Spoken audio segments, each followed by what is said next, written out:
શું તમારા ઘરમાં સવાર પડતા જ કંકાસ કકરાટ કે ઝઘડા થાય છે? શું તમારી કમાઈ વ્યર્થ જાય છે?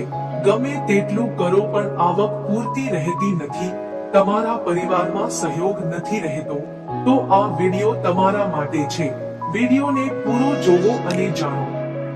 તમે તમારા પૂજા સ્થળમાં વિવિધ દેવી દેવતાઓની મૂર્તિઓને સ્થાન આપ્યું છે, પરંતુ કેટલીક અજાણી વસ્તુઓ પણ ત્યાં આવીને મુકાઈ જાય છે, જેના પરિણામે ઘરની ઉન્નતિને બદલે વિનાશ અને અરાજકતા ફેલાઈ જાય છે.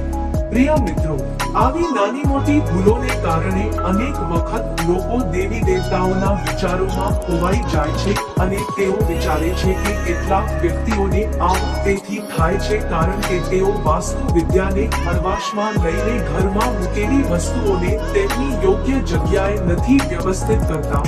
મિત્રો, પરંપરાગત માન્યતા અનુસાર પૂજા ગૃહમાં જો 3 ચોક્કસ વસ્તુઓ અજાણતા મુકાઈ જાય તો તેને અશુભ ગણવામાં આવે છે, જેના કારણે ઘરમાં આર્થિક નુકસાન થાય છે અને દેવી લક્ષ્મી નારાજ થઈને તેવા ઘરને ત્યજીને જતી રહે છે, જેના પરિણામે પરિવારમાં અશાંતિ અને અભાવ વધે છે.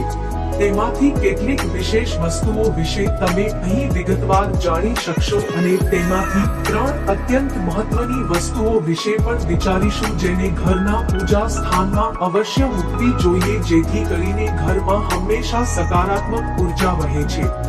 જો તમે તમારા ઘરમાં સુખ સમૃદ્ધિ તેમજ શાંતિ અને હાર્મોનીની કામના કરો છો તો આ 3 મુખ્ય વાતો ભગવાન શ્રી કૃષ્ણના ઉપદેશ અનુસાર અનુસરવી જરૂરી છે અને એવું વિચારવું કે દરેક વ્યક્તિ પાસે નાની નાની પરંતુ અર્થપૂર્ણ વસ્તુઓ હોવી અનિવાર્ય છે, જેના માટે ઘરમાં પૂજા મંદિરને નિયમિત અને વ્યવસ્થિત રીતે તૈયાર કરવું જોઈએ, જેમાં વ્યક્તિ તેના તમામ પ્રિય દેવતાઓ તેમજ તેમની સાથે જોડાયેલી અન્ય મહત્વની વસ્તુઓને આદર અને ભક્તિભાવ સાથે સ્થાપિત કરે છે, જેથી કરીને પૂજા વધુ અસરકારક બને છે. આ પ્રમાણે તમારા ઘરમાં દેવી દેવતાઓના ચિત્રો તેમજ પૂજા માટે જરૂરી તમામ સામગ્રીને પણ યોગ્ય રીતે વ્યવસ્થિત કરવી જોઈએ. પરંતુ તમારા પ્રાચીન શાસ્ત્રોમાં મંદિર અને પૂજા સ્થળમાં કેટલીક વસ્તુઓને અંદર મૂકવી તેમના લાભ કરતા વધુ અશુભ અને અપવિત્ર પરિણામો તરફ દોરી જાય છે, જેના કારણે ઘરનું વાતાવરણ અસંતુલિત થઈ શકે છે. પ્રિય મિત્રો, એવું વિચારવું કે અત્યારે તમારા હાથમાં જે પણ કાર્યો છે તેને થોડા સમય માટે બાજુમાં મૂકી દો અને પૂર્ણ ધ્યાન સાથે સાંભળો કે અમે તમને કઈ વાત જણાવી રહ્યા છીએ જે તમારા જીવનને વધુ સુખમય બનાવી શકે છે. આ કેટલીક વસ્તુઓ છે જેના કારણે ઘરમાં નકારાત્મક ઉર્જા વધે છે, જેના પરિણામે પરિવારમાં વિવાદો, પરેશાનીઓ તેમજ આર્થિક અને માનસિક નુકસાન થઈ શકે છે, જેને અવગણવું યોગ્ય નથી. તમે આવી અશુભ અને અનિચ્છનીય વસ્તુઓ વિશે વિગતવાર જાણી લો, જેને જાણીમાં લોકો તેમના ઘરના પૂજા મંદિરમાં મૂકી દે છે અને પછી પસ્તાવો કરે છે. તમારા ઘરમાં તેમને ત્યાંથી તરત જ દૂર કરીને અન્ય કોઈ યોગ્ય જગ્યાએ વ્યવસ્થિત કરો, પરંતુ કોઈ પણ ભૂલથી તેને પૂજા રૂમમાં ન મૂકો, જેથી કરીને પવિત્રતા જળવાઈ રહે છે. ઘણા લોકો આવું તેથી કરે છે કારણ કે તેઓ વિચારે છે કે આ વસ્તુ તો ધાર્મિક છે અને તેની પૂજા કરવી જરૂરી છે, પરંતુ તેમાં તેઓ ભૂલ કરે છે. પરંતુ મિત્રો, ભગવાન શ્રી કૃષ્ણના વચન અનુસાર કલયુગમાં માનવ અશુદ્ધ અને અયોગ્ય વસ્તુઓને ધાર્મિક માનીને તેની પૂજા કરશે, જેને શાસ્ત્રોમાં સખત નિષેધ કરવામાં આવ્યો છે અને તેના પરિણામો અશુભ હોઈ શકે છે.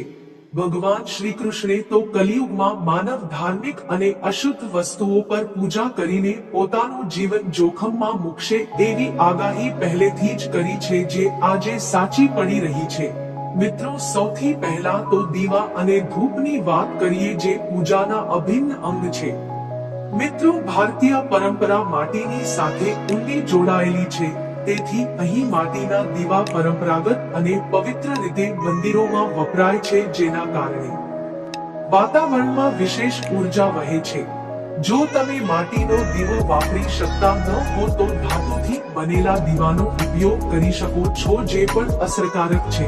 જો તમારી ભગવાન પ્રત્યેની શ્રદ્ધા વધુ ગાઢ છે તો ગાયના હાડમાંથી બનેલા પ્રસાદને મૂકીને ઘી અને ધૂપનું અર્પણ કરી શકો છો, જેના કારણે ઘરમાં સુખ શાંતિ અને સમૃદ્ધિનું વાતાવરણ બને છે અને પરિવારના સભ્યો વચ્ચે પ્રેમ વધે છે. બીજી મહત્વની વસ્તુ સ્વસ્તિક છે, જેને ઘરના મંદિરમાં અવશ્ય હોવું જોઈએ અથવા તમે તેને રંગોળીના માધ્યમથી પણ બનાવી શકો છો, કારણ કે સ્વસ્તિક તમારા ઘરમાં અસીમ શક્તિ, સૌભાગ્ય, સમૃદ્ધિ તેમજ પવિત્રતાના પ્રતીક તરીકે ઓળખાય છે અને તેની હાજરીથી નકારાત્મકતા દૂર થાય છે. તેથી જ કોઈ પણ શુભ પ્રસંગ કે કાર્યની શરૂઆતમાં સ્વસ્તિકનું ચિહ્ન બનાવવું અનિવાર્ય માનવામાં આવે છે, જેથી કરીને કાર્ય સફળ થાય છે. ત્રીજી વસ્તુ કળશ છે, જેને ભગવાન શ્રી કૃષ્ણ સુખ અને સમૃદ્ધિના પ્રતીક તરીકે વર્ણવે છે. તમારા મંદિરમાં કુમકુમથી બનેલું સ્વસ્તિક તૈયાર કરીને તેના પર શુભ કળશને મૂકો, જેથી કરીને ઘરમાં સુખ સમૃદ્ધિનો વરસાદ વરસે છે અને ધનની પ્રાપ્તિમાં વધારો થાય છે, જે પરિવારના જીવનને વધુ આનંદમય બનાવે છે. ચોથી વસ્તુ શંખ છે, જેને બહુ ઓછા લોકો જાણે છે કે તેની ઉત્પત્તિ સમુદ્ર મંથનમાં મળેલા 14 રત્નોમાંથી થઈ છે. તેથી શંખ દેવી લક્ષ્મીને અત્યંત પ્રિય છે અને તેના અવાજથી સકારાત્મક ઉર્જાનું વહન થાય છે, જે વાતાવરણને શુદ્ધ કરે છે. તેથી ઘરના મંદિરમાં શંખને અવશ્ય સ્થાન આપવું જોઈએ, કારણ કે તેની હાજરીથી માતા લક્ષ્મી પ્રસન્ન થાય છે અને જે લોકો આ વસ્તુઓને તેમના ઘરમાં વ્યવસ્થિત કરે છે તેમને ક્યારે આર્થિક અભાવનો સામનો કરવો પડતો નથી, જે તેમના જીવનને સ્થિર બનાવે છે. પાંચમી વસ્તુ ઘંટ છે, જેને તમે મંદિરમાં કે ઘરમાં જોઈ જ હશો અને તેને શુભ પ્રતીક માનવામાં આવે છે. જ્યારે મંદિરમાં ઘંટ વગાડવામાં આવે તો આસપાસનું વાતાવરણ પવિત્ર અને શુદ્ધ બની જાય છે, જેના કારણે નકારાત્મક શક્તિઓ આપમેળે દૂર થઈ જાય છે. જે ઘરમાં પૂજા વખતે ઘંટ વગાડવામાં આવે તે ઘરની આસપાસ તમામ અશુભ તત્વો દૂર થાય છે અને તે સમયે સુખ સમૃદ્ધિના દ્વાર ખુલ્લા થઈ જાય છે, જે પરિવારને અનેક આશીર્વાદ આપે છે. મિત્રો, આવી વસ્તુઓને જો ઘરના મંદિરમાં યોગ્ય રીતે મૂકવામાં આવે તો તે વ્યક્તિ પર માતા લક્ષ્મીની કૃપા હંમેશા બની રહે છે અને જીવનમાં સફળતા મળે છે. ચાલો હવે વિગતવાર જાણીએ કે ઘરના મંદિરમાં કઈ વસ્તુઓને ક્યારે ન મૂકવી જોઈએ, જેથી કરીને અશુભ પરિણામો ટાળી શકાય છે. મિત્રો, આ એવી વસ્તુઓ છે જેને ઘરના મંદિરમાં મૂકવાથી માતા લક્ષ્મીની કૃપા વધે છે, પરંતુ તેની સાથે જ કેટલીક વસ્તુઓને ત્યાં ક્યારેય ન મૂકવી જોઈએ, જેથી કરીને પવિત્રતા જળવાઈ રહે છે. સૌથી પહેલા તો પૂજા ગૃહમાં ક્યારે 3 કે 5 જેવી વિષમ સંખ્યામાં ભગવાન ગણેશની મૂર્તિઓને ન મૂકો, કારણ કે તે અશુભ ગણાય છે. તમારા મંદિરમાં ભગવાન ગણેશની માત્ર 2 મૂર્તિઓ જ મૂકો, જેને સમ સંખ્યા તરીકે શુભ માનવામાં આવે છે. જો તમે તમારી શુભેચ્છાઓને પૂર્ણ કરવાની ઈચ્છા રાખો છો તો તેને શુભ માનીને અનુસરો, જેથી કરીને વિઘ્નો દૂર થાય છે. તેમની મૂર્તિને મુખ્ય પ્રવેશદ્વાર પર અંદરની દિશામાં મુખ કરીને મૂકો, જેથી કરીને રક્ષણ મળે છે. ઘણા લોકો ભગવાન ગણેશની મૂર્તિને મુખ્ય દ્વાર પર બહારની તરફ મુખ કરીને મૂકવાની મોટી ભૂલ કરે છે, જેના કારણે તેઓને અનેક પ્રકારના નુકસાન અને વિઘ્નોનો સામનો કરવો પડે છે, જે જીવનને અસર કરે છે. તમે ઈચ્છો તો તેને પૂજા ગૃહના મુખ્ય દ્વારની બંને બાજુઓ પર અથવા અંદરની બાજુએ સ્થાપિત કરી શકો છો, જેથી કરીને વાસ્તુ અનુસાર સંતુલન જળવાય છે. બીજી વાત, તમારા મંદિરમાં તૂટેલા ચોખા કે જૂના ચઢાવાના ચોખાને ક્યારેય ન મૂકો, કારણ કે તે નકારાત્મકતા ફેલાવે છે. ચોખાને લાંબા સમય સુધી ત્યાં પડ્યા રહેવાથી ઉર્જા અસંતુલિત થાય છે અને તેના કારણે પરેશાનીઓ વધે છે. સાથે જ યાદ રાખો કે મંદિરમાં મૂકેલા ચોખાને હળદરમાં પલાળીને પછી જ વાપરો, જેથી કરીને વધુ શુભ અને સકારાત્મક ફળ મળે છે અને પૂજા વધુ અસરકારક બને છે. ત્રીજી મહત્વની વાત મૃત પૂર્વજોની તસવીરો વિશે છે, જેને ઘરના મંદિરમાં મૂકવી અયોગ્ય છે. જો તમારા ઘરના પૂજા સ્થળમાં તમારા પૂર્વજોની તસવીર મૂકેલી હોય તો તેને તરત જ ત્યાંથી હટાવી દો, કારણ કે તે અશુભ પરિણામો તરફ દોરી જાય છે. ત્રીજી વાત પણ મૃત પૂર્વજોની તસવીરો વિશે છે, અને જો તમારા મંદિરમાં તે મૂકેલી હોય તો તરત જ તેને પૂજા ગૃહમાંથી દૂર કરો, જેથી કરીને વાતાવરણ પવિત્ર રહે છે. આમ કરવું અશુભ માનવામાં આવે છે અને તેના કારણે અનેક અશુભ પરિણામો ભોગવવા પડી શકે છે, જે જીવનને અસર કરે છે. મૃતક પરિવારના સભ્યોને પૂજા યોગ્ય અને આદરણીય માનવામાં આવે છે, પરંતુ તેમનું સ્થાન દેવી દેવતાઓની જેમ નથી હોતું, તેથી તેમને અલગ જગ્યાએ રાખવા જોઈએ. એવું વિચારવું કે ઘરના પૂજા રૂમમાં મૃતક પરિવારના સભ્યની તસવીર મૂકવાથી વાતાવરણ નકારાત્મક અને અસંતુલિત બને છે, જે પૂજાની અસરને ઘટાડે છે. પૂજા ગૃહમાં આવી ભૂલ કરવાથી તમને અનેક અશુભ પરિણામોનો સામનો કરવો પડી શકે છે, તેથી તેને ટાળો.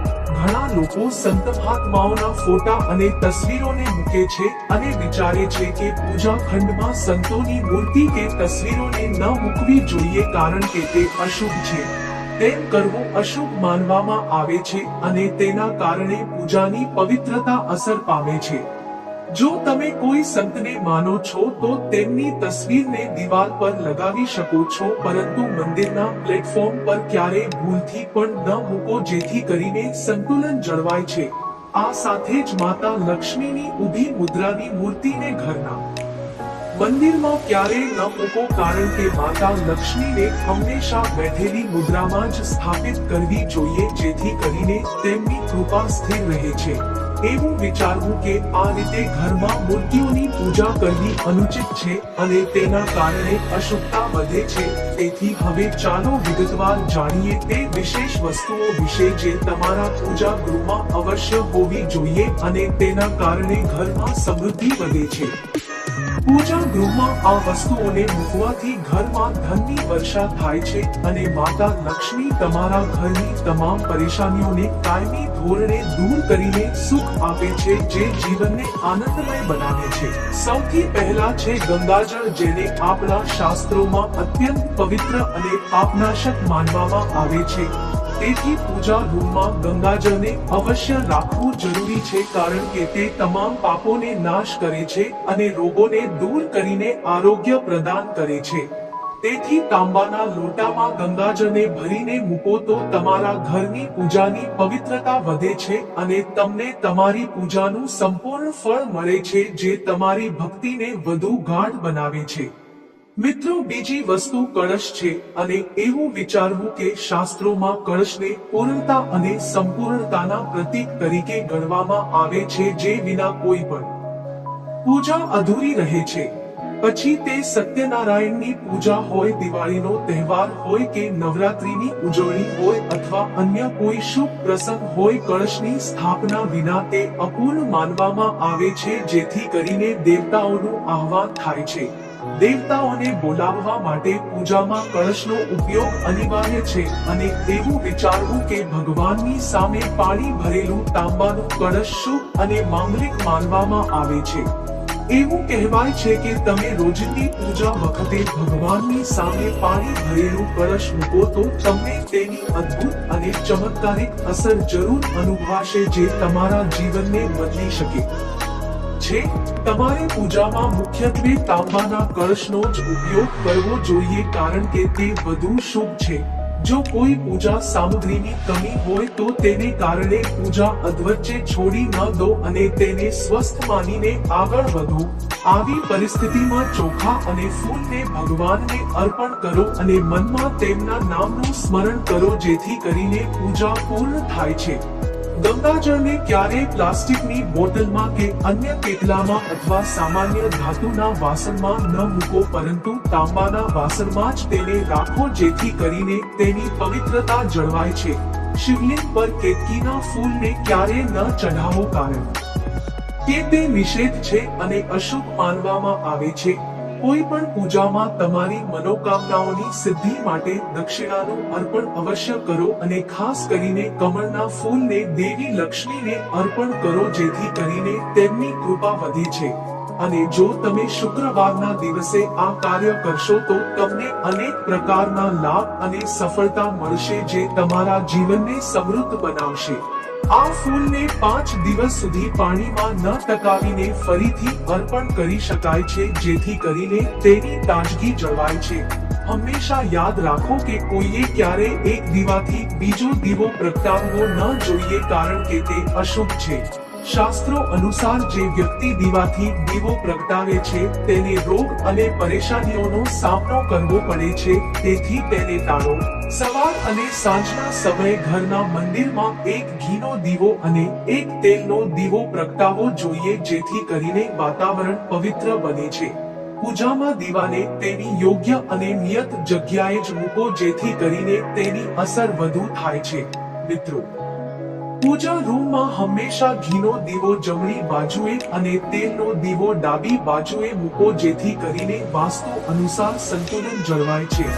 પાણીનું પાત્ર ધન અગરબત્તી જેવી પૂજાની અન્ય વસ્તુઓને પણ ડાબી બાજુએ જ રાખો જેથી કરીને પૂજા વ્યવસ્થિત બને છે ઘરમાં પૂજા કરતી વખતે ક્યારે ઊભા રહીને પૂજા ન કરો અથવા સીધા જમીન પર બેસીને પણ ન કરો કારણ કે તે અયોગ્ય છે પૂજા હંમેશા આસન પર બેસીને અને યોગ્ય વ્યવસ્થા સાથે કરો જેથી કરીને તેનું ફળ મળે છે તેમાં માથાને ઢાંક્યા વિના પૂજા ન કરો કારણ કે તે શ્રદ્ધાનું પ્રતીક છે સ્ત્રીઓએ પૂજા વખતે દુપટ્ટા રૂમાલ કે સાડીના પલ્લુથી માથું ઢાંકીને જ પૂજા કરવી જોઈએ જેથી કરીને આદર અને ભક્તિ વ્યક્ત થાય છે મિત્રો આવી પૂજા વખતે મહત્વની અને આવશ્યક બાબતોનું ધ્યાન રાખો જેથી કરીને તમારી ભક્તિ વધુ ફળદાયી બને છે મિત્રો તમને આ તમામ માહિતી કેવી લાગી અને તે તમારા જીવનમાં કેટલી ઉપયોગી છે તે વિચારો